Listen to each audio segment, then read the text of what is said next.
ይህንን የድል የፍቅርና የፍትህ ታሪክ በማይረሳ ሁኔታ እንዴት እንደሚጠናቀቅ አታምኑም። ቪዲዮውን እስከ መጨረሻው ድረስ መከታተላችሁን እንዳትረሱ። ሪቻርድ በወጥ ቤቱ መስኮት በኩል ወደ ውስጥ እየተመለከተ የእጅ መቁረጫዎች በእጁ ላይ ይንቀጠቀጡ ነበር። አዲሱ ሚስቱ ቫኔሳ በብሩህ የእብነበረድ ወጥ ቤት መሃል ቆማ ፊቷ በንዴት ተጣሞም ነበር። ደደብ ሴት ስትል እየጮኸች ትናገራለች። የ6 ዓመቷን ሊሊን ወገቧን እስከምትመታ ድረስ በኃይል ወደ ጠረጴዛው ገፋች። ስንት ጊዜ ነው የምነግርሽ? ጠረጴዛው የሚዘጋጀው ከቁርስ በፊት ነው እንጂ በኋላ አይደለም እያለች በሊሊ ላይ ትጮኻለች። ሊሊ ጠረጴዛውን የገጨችበትን እጇን አቅፋ ያዘች። ትላልቅ ሰማያዊ ዓይኖቿ ሊፈሱ በደረሱ እንባዎች ተሞልተውም ነበር።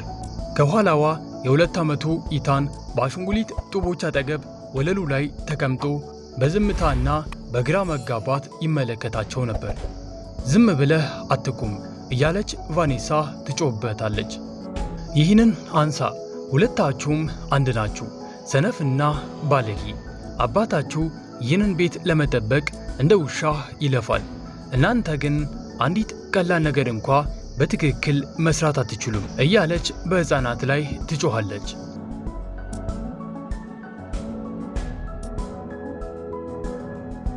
ከውጪ ከአበቦች ጀርባ ተደብቆ ሪቻርድ በቀስታ ይተነፍስ ጀመር። ለ2 ሳምንታት ያክል ለልጆቹ በገነባው በራሱ መኖሪያ ቤት ውስጥ እንደ አትክልተኛ አስመስሎ ሲኖር ቆይቷል።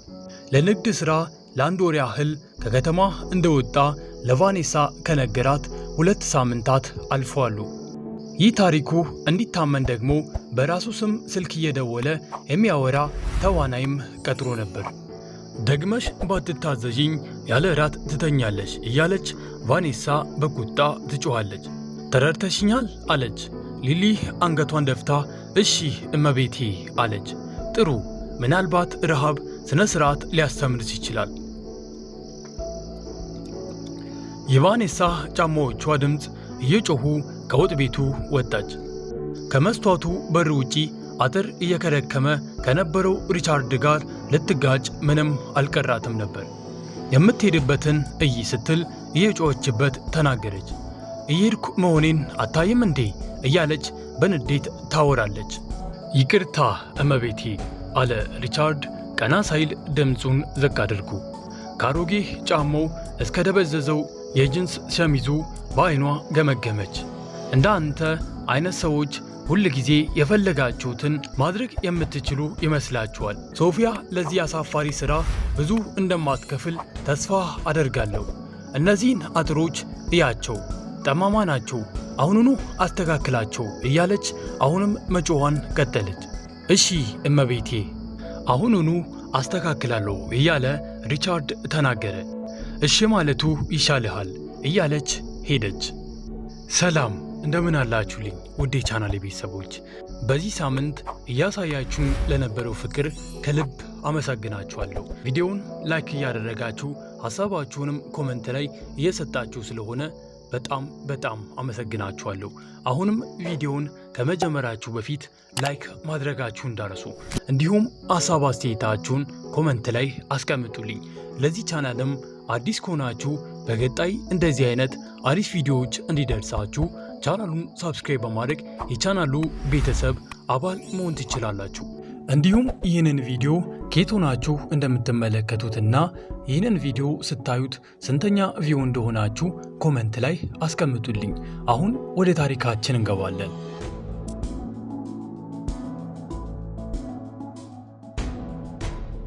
ከ2 ሳምንታት በፊት በሎስ አንጀለስ ከተማ መሃል በሚገኝ ቢሮ ውስጥ ሪቻርድ ከጓደኛውና ከጠበቃው ዳንኤል ጋር ተቀምጦ ነበር። ዳንኤልም አብዳል እንዴ እያለ ኩባያውን አስቀመጠ።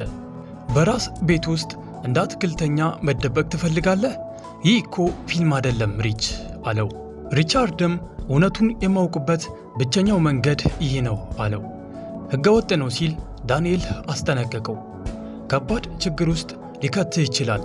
የግል ነፃነትን መጣስ፣ ማታለል እና በሌላ ችግርም ሊከትህ ይችላል አለው ዳንኤል። በራሴ ቤት ውስጥ መሆኔ የግል ነፃነት መጣስ አይደለም ሲል ሪቻርድ አቋረጠው። ዳንኤል ትንፋሹን አውጥቶ ግንባሩን አሸ። ንገረኝ፣ ምን እየተካሄደ ነው አለው። ሪቻርድ በመስኮቱ በኩል የሎስ አንጀለስን ከተማ እየተመለከተ በዝቅተኛ ድምፅ ልጆች ናቸው አለ። አንድ ችግር አለ። ሊሊ በምሽት ወደ እኔ ስትሮጥ ነበር። አሁን ግን ስገባ ከሶፋው ጀርባ ትደበቃለች። ኢታንም እሱ ቫኔሳ ባለችበት አያወራም እና ቫኔሳ ደግሞ ተቀይራለች። ቀዝቃዛ እና ተቆጣጣሪ ሆናለች። ዳንኤልም ወደፊት ጠጋ ብሎ የጉዳያቸው ይመስልሃል አለው። ሪቻርድ አመነታና ባለፈው ሳምንት ሊሊ አንድ እንግዳ ነገር ተናገረች።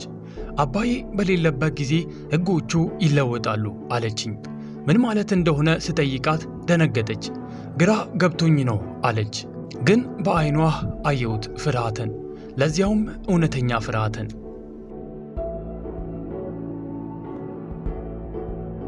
ዳንኤልም ፊቱን አጨማዶ ልታፋጥጣት ትችላለህ እኮ አለው።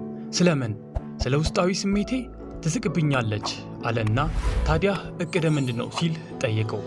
ሪቻርድም እውነቱን ማግኘት አለብኝ አለው። ተሳስቼ ከሆነ ጥሩ፣ ግን ትክክል ከሆንኩ እያለ ሲያወራ ድምፁም ጠነከረ። ከረጅም ጊዜ በፊት ማድረግ የነበረብኝን አደርጋለሁ፣ ልጆቼንም በደንብ እጠብቃቸዋለሁ አለ። ለመዘጋጀትም 3 ቀናት ፈጅቶበታል። ሃቪር የተባለ የአካባቢ ተዋናይ ቀጥሮ ለቫኔሳ ደውሎ እሱን መስሎ እንዲያወራ አደረገ። ከዚያም ሰው ሰራሽ ጺም፣ ባርኔጣ፣ ያረጀ ጅንስና የደረቁ ጫማዎችን ገዛ። መስታወት ውስጥ ሲመለከት የሚታየውን ሰው ሊያውቀው አልቻለም። ለቢዝነስ ጉዞ እንደሄደ ለቫኔሳ ሲነግራት የነበረው ውይይት ውጥረት የበዛበት ነበር። አንድ ሙሉ ወር ስትል ጠየቀችው። ድምጿ ከሐዘን ይልቅ ጉጉት ይበልጥበት ነበር። በእርግጥ አስፈላጊ ነው። ኒውዮርክ ያሉ ባለሀብቶች ሁሉንም ነገር በአካል ማየት ይፈልጋሉ አላት። ወደዚያና ወደዚህ መመላለስ ደግሞ በጣም ውድ ይሆንብናል አላት። በቀስታ ራሷን ነቀነቀች እና ሪቻርድ በዓይኖቿ ውስጥ አንድ ነገር አየ። እሱም እፎይታ። ልጆቹ ይናፍቁሃል አለች በደረቀ ድምፅ። ሪቻርድም በደንብ ጠብቂልኝ አላት። በእርግጥ በኔ እመን እያለች በቅጽበት ፈገግ አለች። በዚያን ምሽት ለማይሄድበት ጉዞ ሻንጣውን ሲያስተካክል በስልክ ስታወራ ሰማት። አዎ ለ1 ወር ሙሉ ይሄዳል ስትል በሽጉግታ ትናገራለች። በመጨረሻ ይህንን ቤት በቁጥጥሬ ስር ማዋል እችላለሁ እያለች በስልክ ታወራ ነበር። በማግስቱም ጠዋት አትክልተኛው መጣ። ከ3 ሳምንታት በፊት የተቀጠረችው ሶፊያ የተባለች የቤት ሰራተኛ የኋላውን በር ከፈተች። ዕድሜዋ 28 አካባቢ ይሆናል። ፀጉሯ በሥነ ሥርዓት የታሰረ፣ አይኖቿ ደግሞ ደግነት የተሞሉ ግን ጥንቁቅ ነበሩ። አዲሱ አትክልተኛ መሆን አለብህ አለችው በደግነት። አዎ እመቤቴ፣ ስሜ ሮበርት ነው አለ ሪቻርድ ድምፁንም ቀይሮ። እኔ ሶፊያ ነኝ። ወይዘሮ ቫኔሳ ዛሬ ሥራ እንደምትጀምር ነግራኛለች አለች። ጽጌረዳዎችንም መከርከም፣ የውሃ ፏፏቴውን ማጽዳትና ሌሎች ሥራዎችን ስታሳየው ሪቻርድ ባህሪዋን በጥንቃቄ አጠና። አክብሮት ነበራት፣ ነገር ግን ፈሪ አልነበረችም። የእሷ ደግነት እውነተኛ ይመስላል። ይህም በዚያ ቤት ውስጥ ብርቅ ነገር ነበር። ልክ እሱ ወደ ውጪ ሲወጣ ቫኔሳ ወደ ወጥ ቤቱ ገባች። ይህ አትክልተኛ ነው አለች ሶፊያ። ቫኔሳ በንቀት ተመለከተችውና ከቀድሞ ይሻላል ብዬ ተስፋ አደርጋለሁ። ያኛው ተስፋ ቢስ ነበረ። የቻልኩትን አደርጋለሁ መቤቴ አለ ሪቻርድም በቀስታ። ይሻልሃል፣ ስንፍናን አልታገስም አለችው። ለሰዓታት ሪቻርድ በዝምታ ሰራ። ለስላሳ እጆቹ በመሳሪያዎች ምክንያት ቆስለዋል። ነገር ግን የአካሉ ህመም በገዛ ቤቱ ውስጥ እንደ ባዶ ሆኖ የልጆችን ሁኔታ ከማየት ህመም ጋር አይወዳደርም ነበር። ከሰዓት በኋላ አካባቢ የ6 ዓመቷ ሊሊ የታናሽ ወንድሟን እጅ ይዛ መጣች። ይህ ማን ነው ስትል በሽኩክታ ጠየቀቻት። አዲሱ አትክልተኛ ነው ስትል ሶፊያ መለሰች። ስሙም ሮበርት ነው አለች። ሊሊ አንገቷን ዘንበል አድርጋ በየዋህነት ታየው ጀመር። አቶ ሚጌል የት ሄዶ ነው? ሌላ ስራ አግኝቶ ነው አለች ሶፊያ። ሪቻርድ ጽጌረዳውን እየከረከመ አይኑን ወደ ታች አደረገ። ልጁም አባዬ ከማለት ይልቅ ጌታዬ ስትለው መስማት ልቡን ሰበረው። ደህና አደራችሁ አላቸው። ደህና አደሩ አለች ሊሊ በፍርሃት። ኢታን ደግሞ በእጆቹ መጥቶ ሰላም አለው። ወደ ውስጥ ሲገቡ ሪቻርድ የልጅቷ ትከሻ ሲዝል አየ። በዚያ ግቢ ውስጥ የነበረው ሳቅ ጠፍቷል፣ በዝምታም ተተክቷል። በቀትር ላይ ሶፊያ አንድ ብርጭቆ ውሃና ምግብ አመጣችለት። ይርብሃል ብዬ አስቤ ነው አለችው። ሊሊ ስትወለድ በተከለው ዛፍ ስር አብረው ተቀመጡ። ይህንን ሥራ ከጀመርክ ምን ያህል ቆይተሃል ስትል ሶፊያ ጠየቀችው። ታማኝ ሥራ ነው ሲል መለሰላት። ቤተሰብ አለ ብላ ድጋሚ ጠየቀችው። ተፋትቻለሁ አላት። ልጆችስ አሉ አለች። የለኝም ሲል መለሰላት። ሕይወት ሁል ጊዜ በታቀደው መሠረት አትሄድም አለ። ሶፊያም ፈገግ አለች። ልጆቹ ጥሩ ናቸው፣ በጣም ደጎች፣ ግን ዝምተኛ ናቸው አለችው። ዝምተኛ ሲል በጥንቃቄ ጠየቃት። ምናልባት እኔ እየመሰለኝ ይሆናል፣ ዝም ብለህ እርሳው አለችው። ነገር ግን ሪቻርድ በዓይኖቹ ውስጥ ስጋትን አየ። እናም በዚያን ቅጽበት ውስጣዊ ስሜቱ ትክክል እንደነበረ አወቀ። በዚያ ቤት ውስጥ አንድ መጥፎ ነገር እየተካሄደ እንደሆነ ይገባው ጀመር።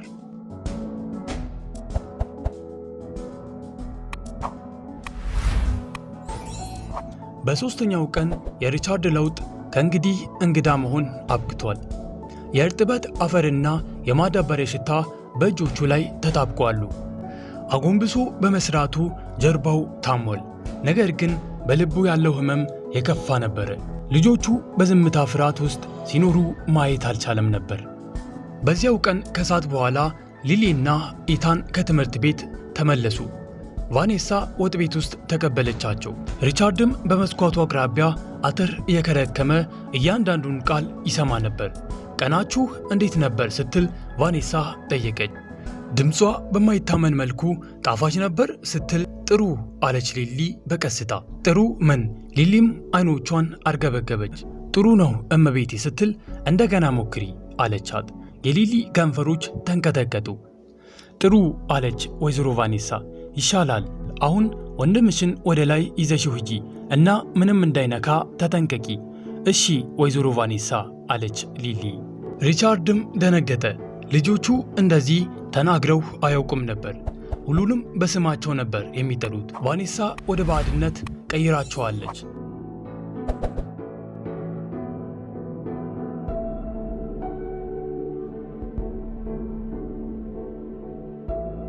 ከአንድ ሰዓት በኋላ የኢታን የለቅሶ ድምፅ ከላይ ፎቅ ላይ መሰማት ጀመረ። ሪቻርድ ቀና ሲል ሕፃኑ ትንሽ የወርቀ ዚሆን አሻንጉሊት ይዞ ከወጥ ቤቱ ሲወጣ አየ። ቫኔሳም ወዲያውኑ ተከተለችው። ድምጿ ቀዝቃዛ ነበር። ይህንን ቆሻሻ አሻንጉሊት በቤት ውስጥ እንዳትጎትት ብዬ አልነገርኩም ስትል ከእጆቹ ነጥቃ ወሰደችው። ኢታን ለማግኘት የተንጠራራ አለቀሰ። ይህ ቆሻሻ ነው፣ ከእንግዲህ ሕፃን አይደለህም ብላ ወደ ቆሻሻ መጣያ ውስጥ ጣለችው። ኢታንም መቆጣጠር በማይቻል ሁኔታ ማልቀስ ጀመረ። ሪቻርድ እጆቹ በመቁረጫው ላይ ጠነከሩ። ልጁ ገና የ2 ዓመት ሕፃን ነው። እናቱ ከሞተች ጀምሮ በየምሽቱ ያንን ዚሆን አቅፎ ነበር የሚተኛው። ቫኔሳ ይህንን ታውቃለች፣ ነገር ግን ግድ አልሰጣትም። ሶፊያም በዝምታ ገባች። ወይዘሮ ቫኔሳ ከፈለጉ ላጥብለት እችላለሁ አለች በቀስታ። ቫኔሳም ዞር ብላ የአንቺን አስተያየት ጠየቅኩኝ አለች። አይደለም አለች ሶፊያ። ስለዚህ በስራሽ ላይ አተኩሪ አለቻት። በድጋሚም አንቺ ሰራተኛ ነሽ እንጂ እናት አይደለችም አለቻት። ሶፊያ አንገቷን ደፋች። እሺ እመቤቴ። ቫኔሳም ዞር ስትል ሶፊያ ኢታን አጠገብ ተንበረከከች። ለሪቻርድ የማይሰማውን ነገር በሹክክታ ነገረችው። የልጁም ለቅሶ ጋብ ሲል ፊቱን አበሰችለት። ሪቻርድም በንዴትና በምስጋና ስሜት ተሞላ። በዚህ ቤት ውስጥም ልጆቹን በድብቅና በድፍረት ለመደበቅ የሚሞክር ሰው እንዳለ ተረዳ።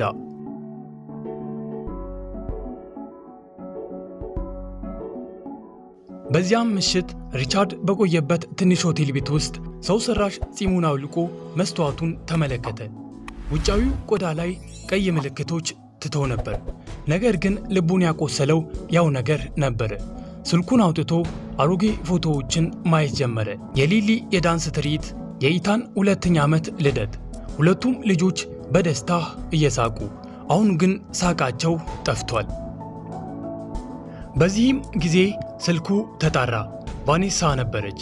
2 ጊዜ እንዲጠራ ትቶ በ3ኛው አነሳ። ሰላም ፍቅሬ፣ ስብሰባዎችህ እንዴት ናቸው ስትል ጠየቀችው። ረጅም ቀናት ናቸው፣ እድገት እያሳየን ነው አላት። ጥሩ፣ እዚህ ሁሉ ነገር ሰላም ነው። ልጆቹ በመጨረሻ ስነ ስርዓት እየተማሩ ነው አለች። ስነ ስርዓት? አዎ፣ ዝምተኛና አክባሪ ሆነዋሉ። ብታያቸው ትኮራባቸው ነበር አለች። በድምጿ ውስጥም ቁጥጥርን እንደ ስነ ስርዓት የምትገልጽበት እርካታ ይሰማ ነበር። በመስማቴ ደስ ብሎኛል አላት። ስትመለስ ለተሻለ ነገር እንደተለወጡ ታያለህ አለችው። ለተሻለ ነገር ሲል በቀስታ ደገመው። በማግስቱም ጠዋት ገና ሳይነጋ ወደ መኖሪያ ቤቱ ተመለሰ።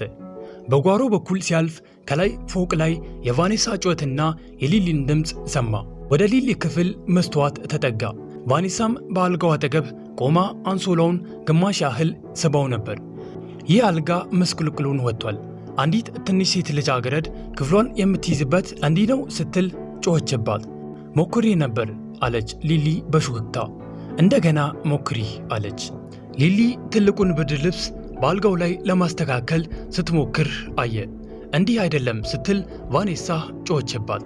አንድ አልጋ እንኳ ማስተካከል ካልቻልሽ አንቺ ዋጋ የለሽም አለቻት። የሊሊ እንባዎች በጉንጮቿ ላይ በዝምታ ይፈሱ ነበር። ቫኔሳ ስትወጣ ኢታን ብርድ ልብሱን ይዞ ሲገባም ሪቻርድ አየ። ሊሊ ተንበርክካ ወንድሟን አቅፋ ደህና ነው ስትል በሹክክታ አረጋጋችው። ሪቻርድ ግንባሩን ግድግዳው ላይ አስደግፎ ተንቀጠቀጠ።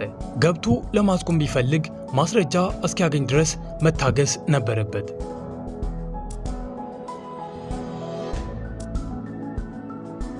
ቁርስ ሰዓት ቫኔሳ ለራሷ ብዙ ምግብ አቅርባ ለሊሊ ግን ግማሽ ያህሉን፣ ለኢታን ደግሞ ትንሽ ወተትና አንድ ቁራጭ ዳቦ ብቻ ሰጠች። ይበቃችኋል አለች። ትንሽ ተጨማሪ ማግኘት እችላለሁ? ገና እርቦኛል አለች ሊሊ። ቫኔሳ ሹካዋን ጠረጴዛ ላይ መታች። መወፈር ትፈልጊያለሽ እንዴ? ልጆች ሲወፍሩ ወላጆቻቸው አይወዱም አለች። ሊሊም ፈራጅ። አይ እመቤቴ ይቅርብኝ አለች። እንግዲያውስ የሰጠውሽን ብቻ ብይ አለቻት። ሶፊያም መጣችና ወይዘሮ ቫኔሳ ለሕፃኑ ተጨማሪ ነገር ላዘጋጅለት እችላለሁ? ገና 2 ዓመቱ ነው አለችው።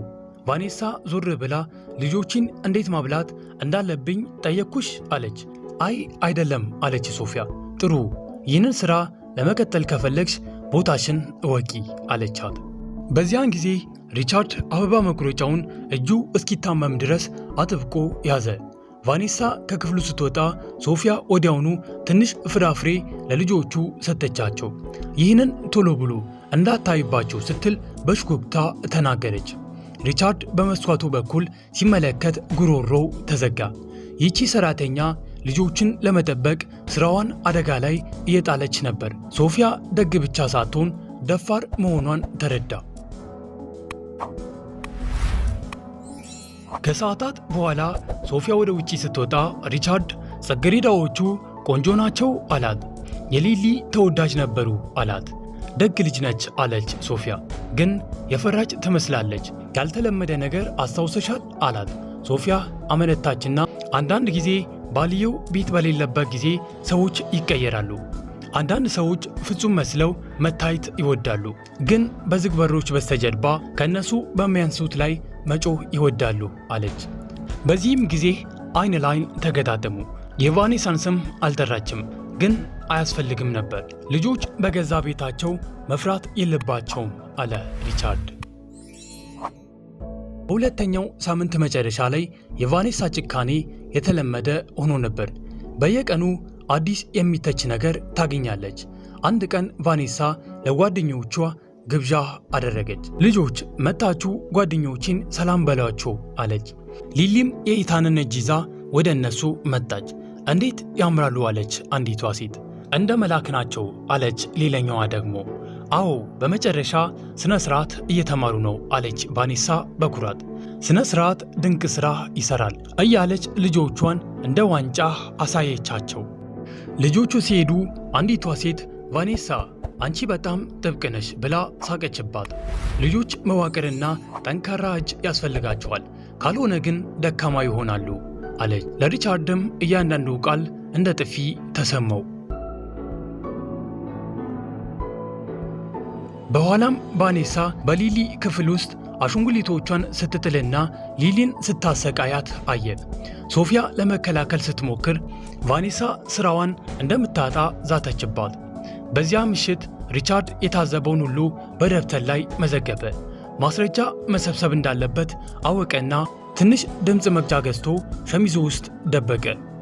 በማግስቱ ጠዋት ሊሊ ስለ እናቷ የሳለችውን ስዕል ቫኔሳ ስትቀደውና እውነተኛ እናትሽ የለችም፣ አሁን እኔን ማክበር አለብሽ ስትል በድምፅ መቅጃው ቀዳት።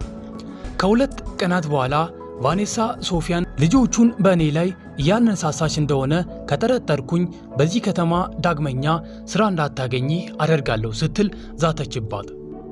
ሪቻርድ በመጨረሻ ሁሉንም ማስረጃዎችን ሰብስቦ ጨረሰ። ቫኔሳ ልጆቹን ስትቆጣና ሶፊያን ስትደበድብ በነበረበት ወቅት ሪቻርድ በድንገት ወደ ወጥ ቤቱ ገባ። አሁንም በአትክልተኛ ልብስ ውስጥ ነበረ። ቫኔሳ እዚህ ምን ትሰራለህ? ውጣ ብላ ስትጮህበት ሪቻርድ ጺሙንና ባርኔጣውን አወለቀ። ቫኔሳም በድንጋጤ ደነገጠች። ሪቻርድ ድምፅ መቅጃውን አውጥቶ ያደረገችውን ሁሉ አሰማት። ፖሊሶችም መጥተው ቫኔሳ በልጆች ላይ በፈጸመችው በደል ይዘዋት ሄዱ። ሪቻርድ ሶፊያ ላሳየችው ድፍረትና ደግነት ትልቅ ምስጋናን አቀረበላት። እናም በቤት ውስጥ ዋና ሥራ አስኪያጅ አድርጎ ሾማት። ልጆቹ አባታቸውን በማግኘታቸው ተደሰቱ። እናም ቤቱ ዳግመኛ በሳቅና በፍቅር ተሞላ። እናም ቤተሰቦቼ የዛሬው ቪዲዮአችን ይህንን ይመስላል። ከቪዲዮ እንደተማራችሁት በጣም እርግጠኛ ነኝ። እስቲ ሀሳብ አስተያየታችሁን ኮመንት ላይ አስቀምጡልኝ። እስካሁን ድረስ ይህንን ቪዲዮ ላይክ ያላደረጋችሁ ሰዎች ላይክ ማድረጋችሁን እንዳትረሱ። በቀጣይ ከዚህ በተሻለ ባሪፍ ቪዲዮ እስከምንገናኝ ድረስ ሰላማችሁን ያብዛልኝ። ይህንን ቻናል ሳብስክራይብ ያላደረጋችሁ ሰዎች ሳብስክራይብ በማድረግ ቤተሰብ አባል መሆን ትችላላችሁ። እስከ ቀጣይ ቪዲዮ ድረስ ሰላማችሁን ያብዛልኝ።